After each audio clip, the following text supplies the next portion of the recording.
Perfect, right? Okay, so when you come into the course room, there'll be core content areas for each of the core areas. When you click on that folder, then you will see the test, that part of that test. You'll see the resources that were used to develop that core area, and then a survey. That survey should be done after you take the exam or that part of the exam to give feedback. We'll ask you, if you felt like the exam measured what it was supposed to measure, basically. And then also kind of what were some questions that maybe you didn't understand or you questioned. It's really important to put a little bit of information about the question in there, like as much as you can remember, because the number of the question will not align up because it's coming from a pool. So give me, the question that was about, Maria's use of cultural or addressing cultural biases. And then I didn't understand the difference between these two answers or something like that, right? The more detail you can give us, the better. We can use that information to inform the continued development of the test. So when you open up the exam, there'll be a non-disclosure statement that you need to agree to, and there'll be instructions. Within the instructions for the test, it'll say you can only open this test one time, you can't repeat it, blah, blah, blah. And then about 2/3 of the way through, it'll say, here are the scenarios for this exam. You will right click on those scenarios and open them in a different tab. If you click directly on them, it's going to close your test and you're going to panic and you're going to be stressed out. So don't click directly on them. You have to right click on them and open it in a different tab. And I have clear instructions that say that right above them. So be sure to read the instructions. And then you open those up into tabs. And that way you'll be able to refer to those scenarios during the test. The first 10 questions will pull from the first scenario pool of questions, and the second 10 questions will pull from the second scenario. They'll be labeled scenario 1, question, scenario 1, question, scenario 1, question. So you'll know which scenario to reference when you're trying to answer that question. But they're going to pretty much look like this. You'll get a question prompt and you'll get 4 answers. Chances are there's going to be 2 answers that could be right and 2 answers, probably not. And you're going to have to choose which one's the best answer. And this is very much based on the same model as the NBCC exams. So that's where the model comes from. So in this first one, which of the following methods would be best for Maria to use to engage students and facilitate learning about cultural biases in her multicultural counseling course? You can throw it in the chat. You can say it aloud. What did y'all think the answer was? And it's okay to be wrong. I would agree. Yes, C. Because this is where they're going to engage, right? To engage students and facilitate. So case studies are going to do that with group interactions more so than not, right? We also have aligned this with the standard. So this is the CACREP standard that it's aligned with. The next one is analyzing the ethical dilemma involving the student's expression of strong personal beliefs opposing LGBTQ+ rights. What approach aligns best with Maria's role as a counselor educator? So again, in the chat, and Priscilla, you're welcome to play. What would you say is the right answer? Okay, so we say B, B. Okay, looks like we got lots of B's. So let's see if that's it. And it is B, correct. Create a respectful and inclusive environment while respecting freedom of expression. All right, so that is number 2. Number 3, synthesis. When considering the situation with a student who shared a counseling session involving cultural misunderstandings, how can Maria address the situation utilizing best practices while promoting cultural sensitivity and ethical effectiveness? Right. This one usually leads to a little bit of debate. So which answer would y'all think this one would be?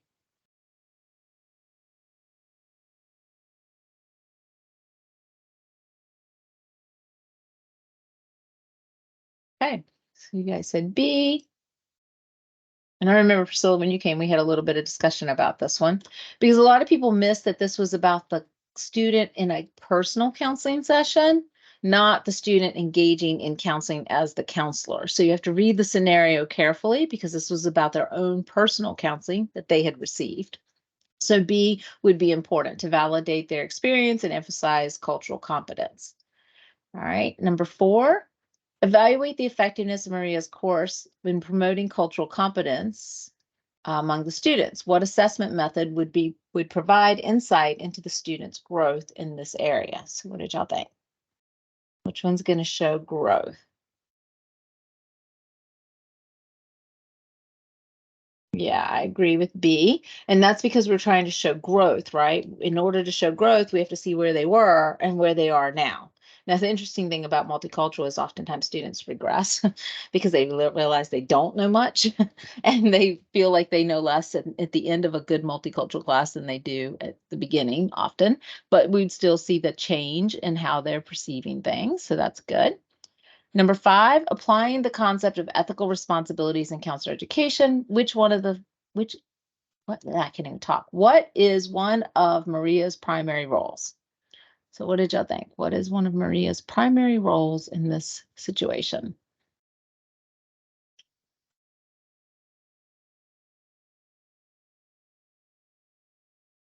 Okay, so we're saying C, and C is the answer. All right, so we want to cultivate their awareness for looking at their biases and encouraging reflection. All right, next one, analyzing teaching techniques. What approach best supports adult learner engagement and in-depth exploration of cultural issues?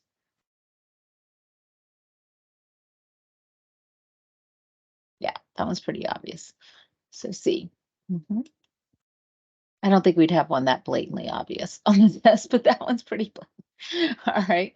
Next one is combine universal design principles with Maria's multicultural counseling course. How can she ensure that the course materials and methods are accessible to all students with diverse learning needs?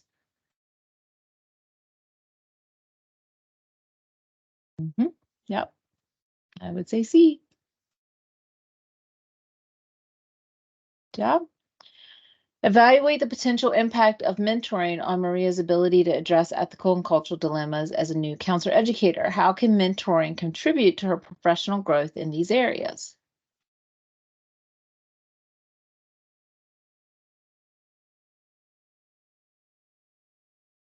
I said C, and C is the answer. Yep. And then 2 more.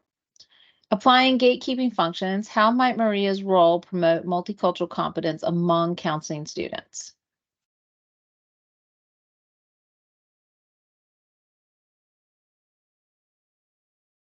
Yeah. I didn't realize we had so many C's on this. I need to move some around. All right, and then the last one is, in the context of the scenario, what is one of Maria's key responsibilities related to educating future counselors?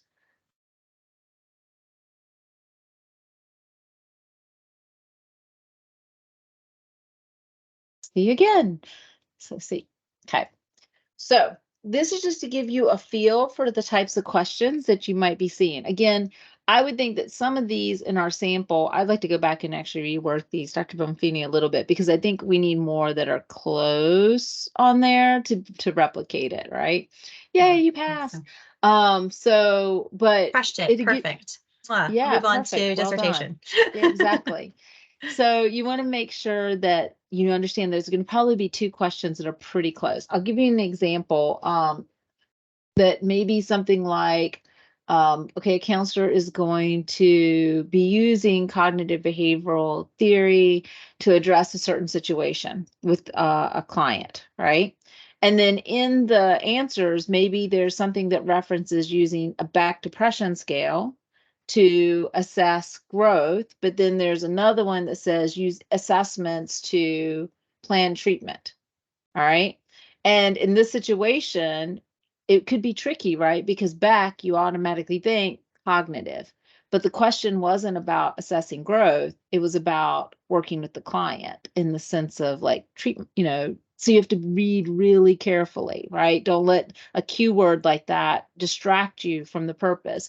So when I teach the National Counselor Exam prep, I always talk about this CARES model, and I think it applies to this comprehensive exam as well.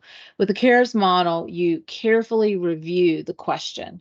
So you want to be sure that you're identifying what are the key words, right? So you want to answer the question in your head before you look at the answers, right? So it's the C, carefully review. The A is answer in your head. R is review the responses. And then you want to definitely choose one of your answers, right? Choose the answer and stick with it. Okay. So stick with your answer. Don't go back and change it. That's a big no when taking tests, right? So make sure you carefully review, you examine all of the options, you review them, and you eliminate the ones that are wrong, and then you stick with the answer that you choose. Okay, so that's cares. Carefully review, answer in your head, review all the answers, eliminate the ones that don't work, and then select and stick with the one that is right. It's been a very long day. I've been going for a long time, guys, so bear with me. Okay, questions about the task, questions about any of this? I'm gonna stop sharing so I can see you guys. Questions?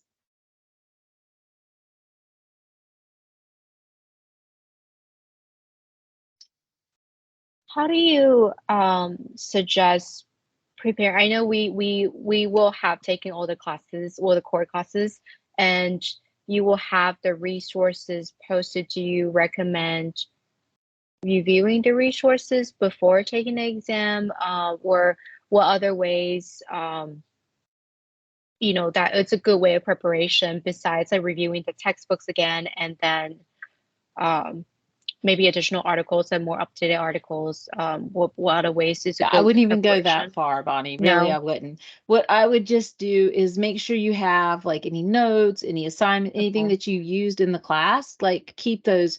We don't have all the resources in the comps course right now, which is one of the challenges that we are having because the resources are assigned to the courses. We're trying to work through that situation right now to figure out how you can get access to the resources again. So that is in process. That has been a little bit of a hurdle that we haven't quite figured out yet, but that is definitely in works. But I would say as you're going through your classes, definitely keep notes, make copies of things, kind of create a portfolio for yourself of resources that you found helpful. Maybe if there's a chart, for example, that explains different theories, then you might want to capture a screenshot or something of that and hold on to that for yourself, right? So that you have that to review. But it is an open resource test. So I don't want you memorizing. That's not what this is about. It's more about being able to apply the resources to figure out the answer, right? And to really think through like ethical decision making model, to think about how you would apply best practices and competencies. So it's not like you have to memorize a bunch of material or even know it. Just be familiar with where the material is so that you can locate it and utilize those resources to help you answer the questions. Okay. So the preparation is taking your classes. Yeah, they just go by so fast. And Mm-hmm. at the end of the week, 8 weeks, like what do you walk away with? But it sounds like it feels like we did absorb something because we were able to got most of the Right. answers. Yeah, Exactly. Yeah. yeah. Mm-hmm. So, and I mean, again, we're not trying to trick you. That's not the goal of it. We're just trying to assess that you have the ability to make decisions as a counselor educator. That's really what we're looking for, that you're able to utilize the tools. Mhm. Okay, so what happens if you don't pass a section? All right, well, first, don't panic. Let's say that you take the exam and you get a 65 and you need a 70 to pass. You can have a breakdown if you need to, but I wouldn't recommend it because I'm going to do an item analysis of the test once everybody's finished taking it. And if a question was problematic for more than just you, probably it's going to be removed. And if that's the case, then your exam score may go up. So I say, please don't evaluate yourself until the end of the semester, until I've had a chance to look at all the tests as a whole and determine what questions should stay and what questions might need to be thrown out or adjusted. So that first thing. If, however, you do end up failing a section or more, you can repeat that in the next semester or next term.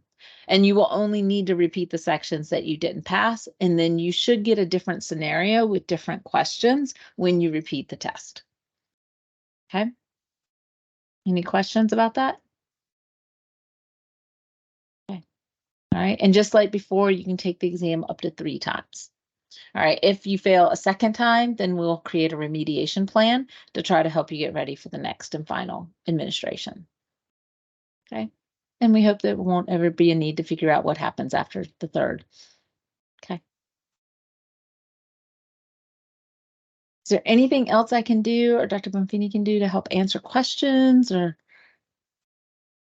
I am not actually planning on taking it until fall of 2024. Is the format going to stay the same, or should I attend another Yeah, as far Okay. as I know, it will, but starting the next round, I'll be giving a different sample question, so it might be helpful to come and see. So my goal is every 2 terms to have a different sample, because we'll retire questions after they've been administered a couple of times, and so we'll rotate those into the sample questions.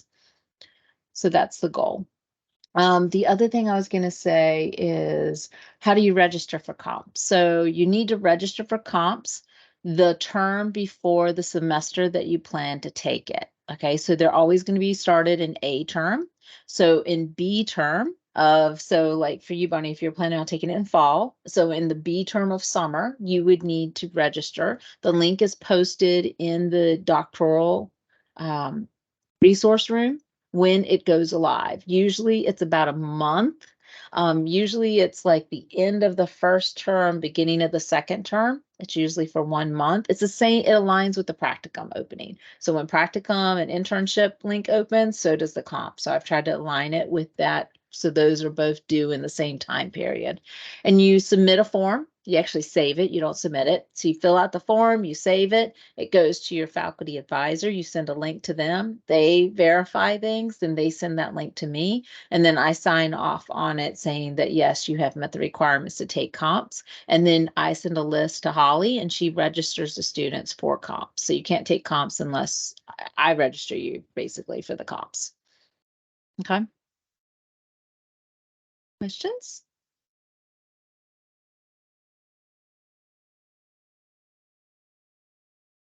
Okay, well, I hope this was helpful and you're welcome to come back as often as you need to. And it is in development, so there may be some tweaks and changes. I mean, we moved from doing it in 2 parts to 5. That was truly a logistics issue with Blackboard. That was the only way I could get it to set up correctly. So, sometimes we have to make tweaks and changes, but we want this to be something that's continuously developing and improving and getting a better and better assessment. So hopefully by the time you come around to it, Bonnie, it'll be really solid. I look forward to it. It sounds a lot less daunting than the writing. I am taking the professional writing course with the new program study, so I'm excited for that. But this sounds like it's assessing the 5 domains versus 3, so I'm excited for that as well. Yeah, I think so too. I think it's going to be a really good change. I hope so. All right. Well, thank you all for being here and have a good night. And I will Thank you always so be much. available if you have questions. Thank Thank you. you. Have a good one. Awesome. Thank you. Thank you. And Dr. LA, for your next one, the next meeting, Mhm. I'll try to jump on and look at the